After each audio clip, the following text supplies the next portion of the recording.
Welcome to the Let's Talk Energy podcast from EnergyNet. This series was recorded at the Africa Energy Forum 2024 in Barcelona, Spain. Join us for these and other episodes as we talk to the industry players, stakeholders, and rising stars of Africa's energy sector.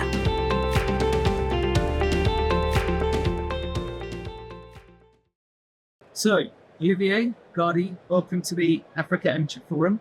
Good to see you both. Thank you, George. Thanks for having us. First question, Olivier. So, could you tell us a little bit about your background and what it takes to be the head of ALSF? Well, first of all, thanks for having us, George. It's always a pleasure for us to come to the AEF, and we've been partnering with the event for a number of years now. I've been the director of the facility for close to 3 years. Time flies. And so I'm a lawyer by training and by profession. I spent some time in practice, then as an in-house counsel. I did a long stint in the telecom sector before joining the ALSF almost 3 years ago.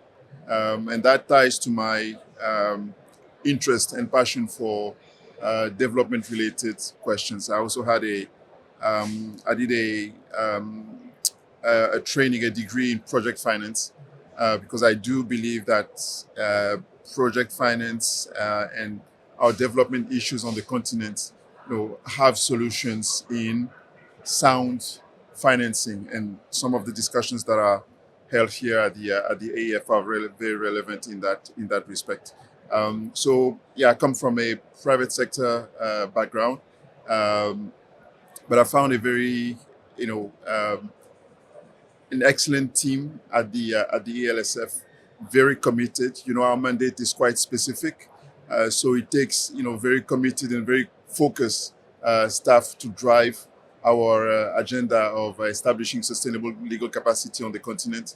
So it actually made my integration, and it's made the journey quite easy to have a very good team for the time I've been here. Great, fantastic, thank you. And Gadi, so what do you see the trends in Africa's energy sector looking like over the next 5 years? I mean, if I look at what we are looking at in the landscape at the moment, there are a few challenges that are a little bit different today than they were a few years ago.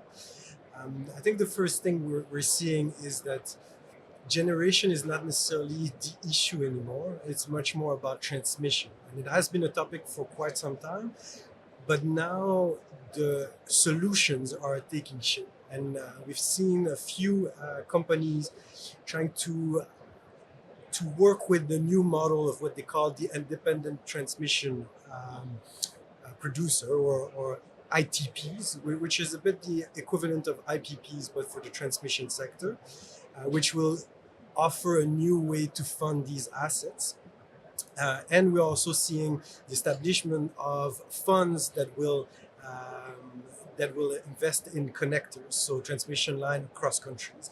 And this is vital not only for the transmission sector, but also for the generation sector, because a lot of projects are stalled or would become viable if they were able to sell the electrons, sometimes within the same country, but a little bit further, sometimes within the region, to countries across, and allowing a more efficient market. So that one of the big trends we're seeing.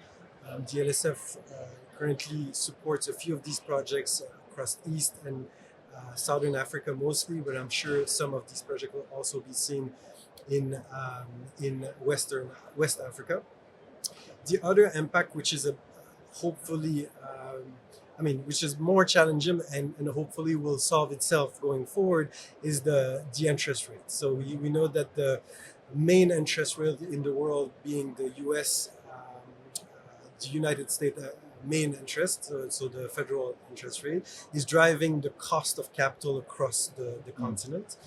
So we've seen this as being a big cost factor for projects that are mostly US denominated. Even euro denominated will be more costly, and that has an impact on the tariff which makes the project less affordable. So hopefully, as the interest rate goes down in the next few years, as it is expected, some of the project non-viable currently will become viable again, which will be good for everyone. Fantastic. Thank you.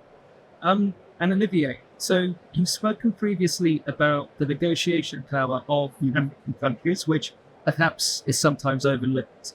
And also about the record number of inquiries that ALSF has received recently.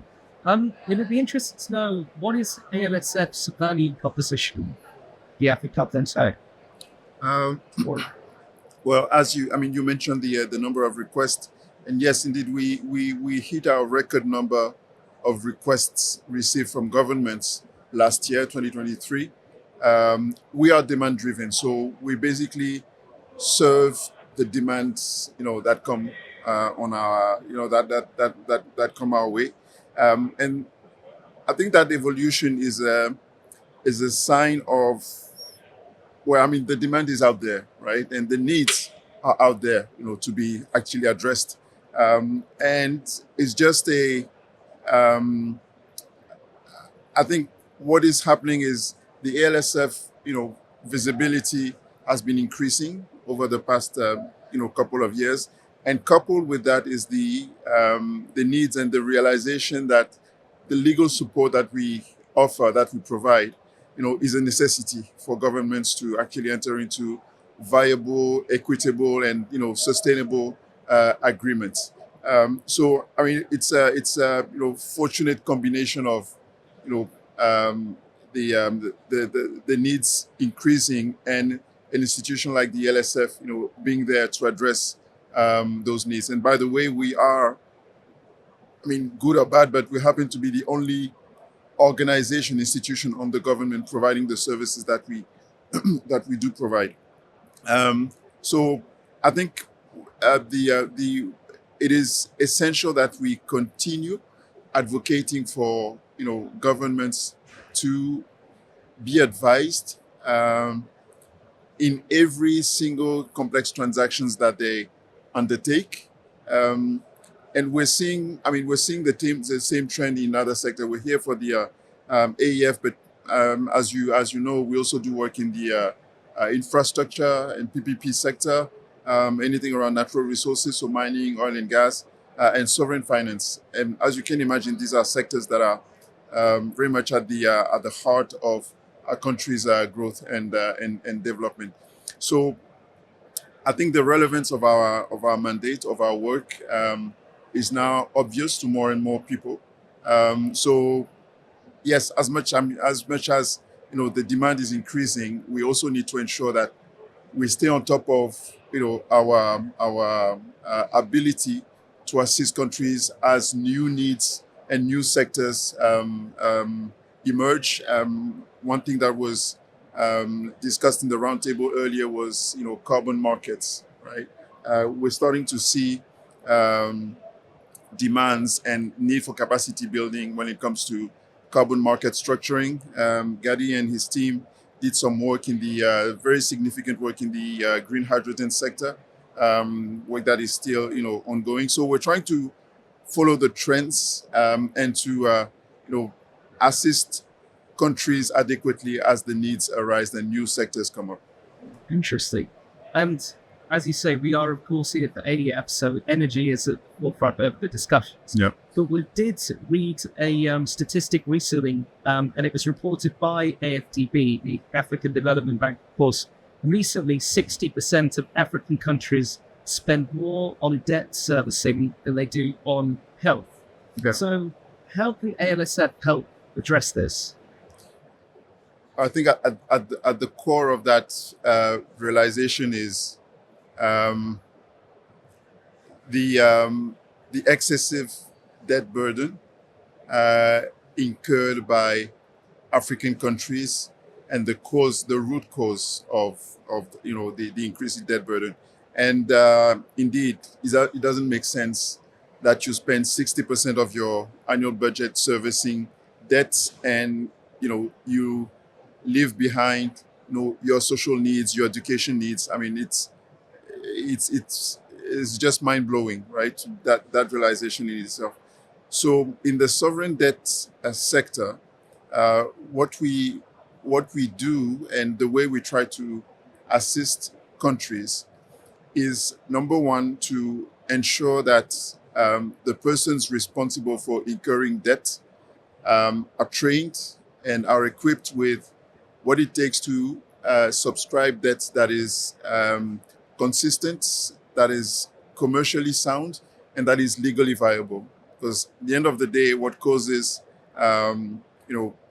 increased debt burden could be, external circumstances. COVID is one thing that nobody saw coming, but it could also be that there are structural flaws and defects in your contract, that sort of precipitates your debt accumulation. So we want to make sure that debt management officers have the right skills and the right expertise and exposure to undertake debt transactions that are sound and that, of course, are mutually beneficial, but mostly protect the interest of governments and eventually population. So we train them through, toolkits. We've recently issued a publication called "Sovereign Debt in Africa: Options and Opportunity for the African Continent." We provide, toolkits, template contracts, and we've assisted African governments with some debt restructuring or debt cancellation processes. So I think there are basically two messages. One is the current debt crisis, and the current, let's say, discussions around the reform of the global financial architecture. That's one thing, and that's being taken care of at the MDB's level, at a more macro level. But when it comes to the ALSF, we want to make sure that going forward, the defect, that much stuff that could have caused the debt situation that we find ourselves in, are corrected, and that more balanced and equitable debt agreements are signed by African governments going forward. Fantastic. And I think this question links a little bit to what you mentioned, so just that, not just the debt conversation, but the other services you provide. Would you say ALSF's role is as an educator or facilitator or even a protector? All three, if you don't mind. I think we're an educator in the sense that, providing capacity building, because there's basically, I would say, two ways of being good at something. It's either you've done it before, so you have the reflexes and you know how to go about it, or if you've not done it before, at least you've been exposed by way of training or by way of being placed in the situation so that you know how to react, when a situation occurs. So in that sense, we're an educator. We're a facilitator because we have we're very close to governments. We have focal points in governments with which we engage, with whom we engage almost on a daily basis. So we have that closeness that enables us to know, what the government's orientations are and what their real needs are. And to the extent those needs clash at times with those of investors or private sector, we can then be the interface, that allows them to talk to each other. And we're a facilitator in the sense that the pace at which certain transactions can be handled or run also depends on how fast the conversation around the legal documentation, can proceed. So when we come in, it's often with a view or with the aim to fast track, the conversation around, finalizing the legal documentation, crossing the T's and dotting the I's, making sure that both parties are, happy about the contract they enter into. And what we want to avoid, mostly is, for the government, side to wake up 3 years down the line and say, I'm not happy about what I signed 3 years ago. Let me, revisit this.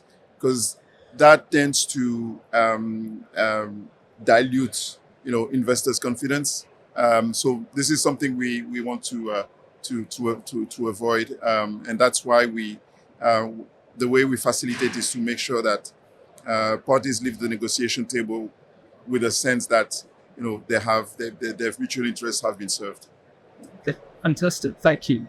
And Gadi, you touched on this earlier in terms of the current trends in the energy sector. But going forward, what are you most excited about over the next 5 years?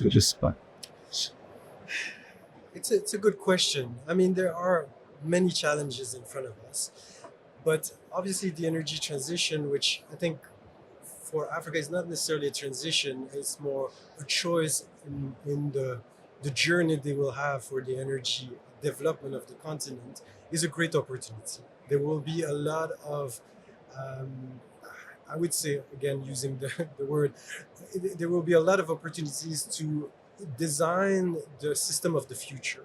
It's much harder to take an already full-fledged system and replace it with a new one than it is to build it from scratch. And I think if African governments, but also all the other actors, the private sector, comes with creative ways to do this, it would be very, very beneficial not only for the energy sectors across the continent, but also the industry sector, because we will be ready for the next phase of industrialization, which will require us to be much more climate aligned. So that's one of the opportunities. The other is and this has been discussed quite a bit across different forums, but we're seeing big changes into the global financial architecture, which means the source of the funds and how they will be distributed across the world will change. And Olivier touched on it, and we've been together to several, as I said, forum or conferences where it was discussed. This will change how government finance their projects, including in the energy sector. And I think if we find more creative ways and more efficient ways to fund a project in the future, we'll also jumpstart not only the energy sector, but the rest of the growth of the continent. So I'm very optimistic, but I do believe there is some very interesting trends coming. Right. And of course, we've worked with ALSF for a very long time, and we really value your support in partnership. The Africa Energy Forum, as we know, is the annual meeting place for Africa's power sector. What are some of the outcomes you'd like to see from the conversations here this week? So I mentioned earlier that we are seeing some funds, or at least the establishment of one fund called ARTIF, that will invest directly in connectors, so transmission line across different countries, taking shape, and they have an event during this conference. I'm really hoping that this conference and the next phase will push these kind of innovative platform of investment, which I think are part of the solution going forward. So that's one of the key takeaways I hope that the investors and developers will see. The other is to find creative solutions to the high interest rate, right? So it's clear across the development world that the higher the interest rate is, the harder the development is. So I think as actors from the development sector to the private sector, we need to find ways to overcome that challenge and to still invest massively in the energy assets across the segment, because they're really needed. And Africa is part of the future for the world. And if it's properly done, it will benefit the rest of the world. Fantastic. Olivier, Gadi, thank you so much for your time, and enjoy the rest of the afternoon. Thank you. Thank you, George. Thank you, George. Thanks for having us. Thank you.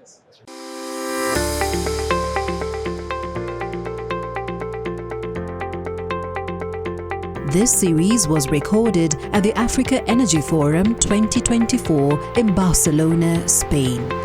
Join us for these and other episodes as we talk to the industry players, stakeholders, and rising stars of Africa's energy sector.